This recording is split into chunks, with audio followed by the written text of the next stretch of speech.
Well, live, so much to get to. And 10 teams back in their buildings. The quarterback questions continue in Cleveland. We're going to hear from their new head coach, Todd Monken, today.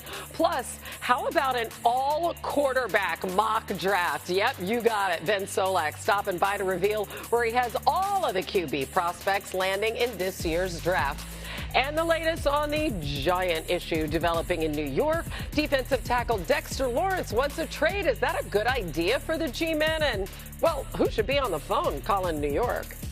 Hi, everybody. I'm Hannah Storm alongside Jeremy Fowler. Booger McFarland's going to be with us. The great Louis Riddick is here with all of his knowledge. And off-season programs are underway for teams with new head coaches. So we're going to begin the program with some news out of Houston. Jeremy, what's happening? Yes, the latest from our Field Yates. Two Texan stars, pass rusher Will Anderson, quarterback CJ Stroud, are getting their fifth-year options picked up. That means they're under contract for 2026 and 2027. The Texans want to keep their core intact. They made 2 picks 3 years ago and have these 2 players in the fold. Expect some more money to be spent, possibly on Will Anderson, on a big contract in the future. Well, because also this offseason, Jeremy, as you know, the Texans locked down Danielle Hunter on a 1-year extension. They traded for Lions running back David Montgomery. They reworked the offensive line again.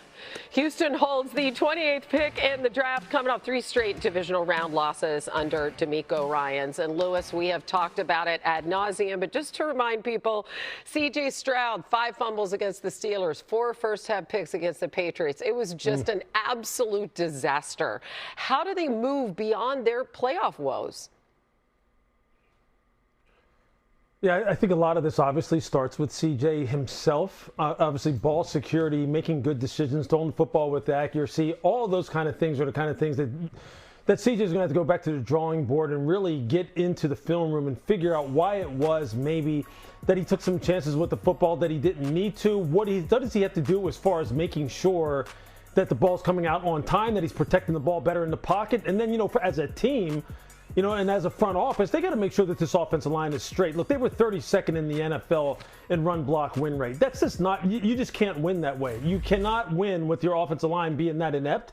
And they were bottom quarter in the league in pass block win rate. So you know that pass rush being under pressure is something that is going to unsettle even the best of quarterbacks. So I think that's first and foremost. On the defensive side, I think they need to continue to make a strong unit even stronger. They're going to need some depth on the inside. They're fine on the outside, obviously, with Danielle and Will. And between CJ and Will together, they absolutely set the table for this franchise and turned things around back in 2003 when they were drafted number 2 and number 3. And it's great that they're exercising their 5th-year options. These guys are foundational players. But I think in this case of CJ, he has to go back to the drawing board and make sure that protecting the football is priority number 1 and not to repeat the mistakes that he did in 2025. Man, and Booger, you're joining us just in time for this discussion. Really, when you talk about Houston's offensive line issues, these are going back not to last season, but also this season before. They tried to retool it last season. What are you seeing from these Texans that they need to get over this playoff hump? Well, when you talk about retooling, I mean, I don't know if they did a good enough job when you trade away Larry Tunsil, one of the best left tackles in football as far as protecting the passer. This is a huge season coming up for the Houston Texans. I agree with Louis on Will Anderson. I think he's a foundational piece. I think him and Danielle Hunter make one of the more formidable defensive end combinations in football.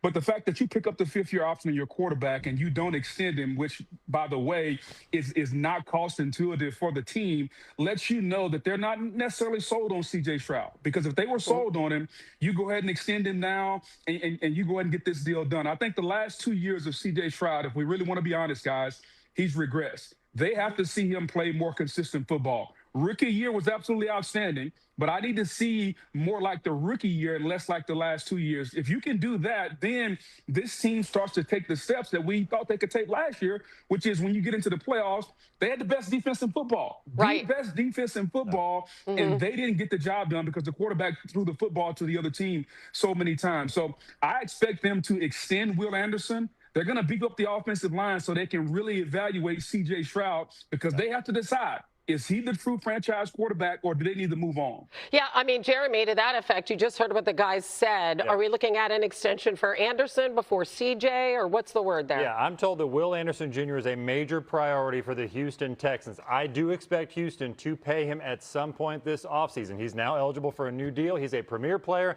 at a premier position for a premier defense. Now, the question becomes, is this a contract with a 5 in front of it on a per-year average? Because the market with Micah Parsons and those guys is well above $45 million a year. Can he get there? I'm not sure that he can get there, but it's going to be a really strong number. So I suspect they take care of Anderson. Certainly, they still believe in CJ Stroud. They can get something done, but this is where a compromise would probably have to happen because Houston's trying to keep a lot of core guys together who are very costly, and we know quarterback contracts are crazy. So I suspect Houston will entertain a deal for CJ eventually, but they're going to have to find a sweet spot. Yeah, kind of a prove it kind of year for CJ Stroud, to say the very least. All right, guys, moving on to somebody else who really wants some money. Giants star defensive tackle Dexter Lawrence not participating in the team's offseason program. He wants a new deal. Signed a $90 million contract extension in 2023. 2 years left on the deal. So we have some nice drama right off the bat for new Giants head coach John Harbaugh, who was asked about it yesterday. Speaking for the Giants, we want Dexter here, and I believe Dexter wants to be here. You know, that's a good formula, but there's business involved. It's a business proposition. We know it's pro football, and these things happen every year, pretty much on every team. So, not surprised by it. Saw it coming a few weeks back, probably, and good conversations with Dexter's agent, Joel Siegel, and understood what they were thinking. And I talked to Dexter early a couple times when I first got hired. First few weeks, we had great conversations.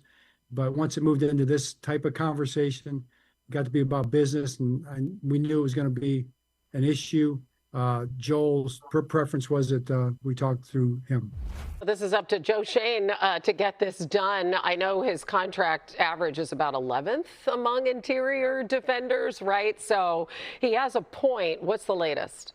Well, the latest is Dexter Lawrence is not happy. John Harbaugh is downplaying things a little bit there. That's his job, to kind of quell the noise. But Dexter Lawrence, I'm told, has been trying to get a new contract for almost 2 years now.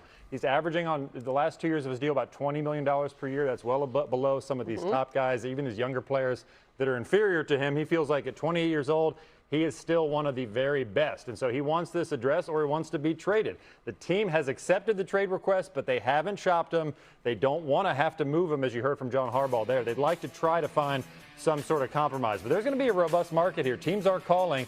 I've talked to several executives of teams who say, heck yes, you want to get involved with Dexter Lawrence because it's a very weak defensive tackle class in the draft. Yes. There might not be a first-round D tackle in Thursday's draft in a couple weeks. So that becomes a premium position for Lawrence for other teams trying to get one. It would require at least a first-round pick to even entertain it. Big drop-off last year for him, only half a sack. Yeah. But can the Giants afford to lose him, Lewis? No, he has a lot of leverage here simply because they're thin on the interior. They've got some dudes who can rush on the outside now. They've got some guys who can get after it. But look, number one, they were pretty bad against the run and up the middle last year. And without Dexter, what is your next best alternative? How are they going to address it? By the time it would come around for them to pick again, after their first pick overall is gone, the fifth pick overall, how are they going to address this? How are they going to get anybody that is comparable to him? What is the next best alternative, like I said? And I think Dexter knows that. He also knows that he's right in the sweet spot, right in the prime of his career at 28 years old. He'll be 29 when the season starts. And as Jeremy said, he probably wants to be up there around $30 million per year. And this is a guy who was really, I think he was the second most frequently double-teamed interior pass rusher this year amongst all defensive tackles. So, look, he's helping everyone else out along that defensive line just by his mere presence in the season that he had in 2024. That's why people paid so much attention to him in 2025. He knows a lot of things are in his favor right now. I'd hold out, too, if I were him. Lewis, I completely agree with a lot of what you said. Here's where I would push back, and I would even ask you this as somebody who's been in the front office. Are you willing to give a guy that doesn't touch the quarterback, as much as he should? He had a half a sack last year. Are you willing to pay that guy $30 million? I understand he's the best nose tackle in football. He pressures the quarterback. He deserves to be more than the 11th paid defensive tackle. But I would even ask you, how far are you willing to go? Because you can't pay him like Chris Jones. You can't pay him like Aaron Donald was. So where are you willing to go to a guy that doesn't sack the quarterback? Look, I think you're going to have to get up there in the high 20s now. That's just the reality of the situation. Because like I said, what are you going to do? You're going to let him walk? Now, maybe you could recoup some.